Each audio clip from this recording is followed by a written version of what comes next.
Our view is this is an extremely dangerous situation. We're now at a stage where Russia could at any point launch an attack in Ukraine. That doesn't sound good. Well, at least not for Ukraine.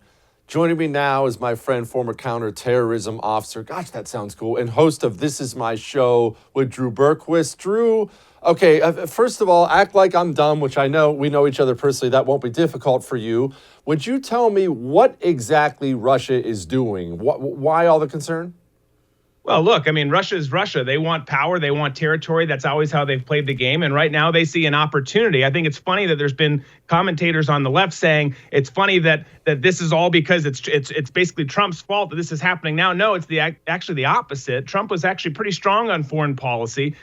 Putin wants Ukraine. They wanted to finish it off back in 2014. They didn't have an opportunity from 2016 till now. And now they see a dementia-ridden president in the office who's going to draw fake red lines and not do anything, send stern warning letters. And they're going to push the limit because that's how Putin plays the game. So this boils down to an opportunity and a really darn good one if you're asking me with our guy in office.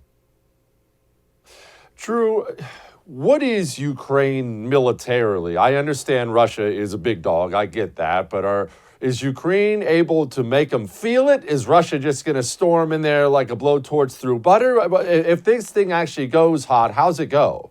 Yeah, I think it goes pretty. I mean, barring intervention from the outside, I think just A versus B, it's a pretty quick fight. And it's not to say that Ukraine has no capabilities.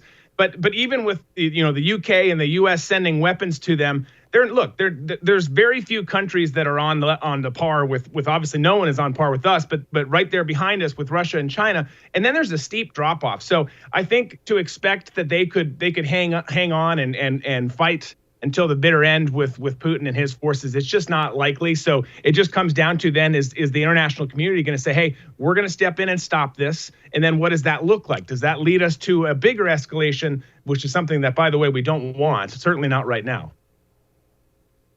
Drew, at the risk of sounding like a cold-hearted jerk, should we care? I mean, it's not that I don't care about women and children in Ukraine who might have a Russian bomb land in their living room. I do care about that, but why should I give a crap about Ukraine? What does any of this have to do with me? Yeah, no, look, I don't think we should. Look, there's always been the understanding that the United States is going to step in, be the world police force, and sometimes that's required. Is it our job to stop Putin though? No. Is it our job to protect Ukraine? No. And what I would say is this, and this maybe sounds like there's a little bit of a double standard, but if we had a different leadership, different White House, different Pentagon senior staff, different leadership at the intel communities, you name it, maybe you could justify if you could link it to something and say, here's why we need to do it, and we've got the resources, we've got the leadership to do it. But A, it's not our beef, and B, we've got a military, and you talk about it all the time, we've got a military who's adding 2 weeks to boot camp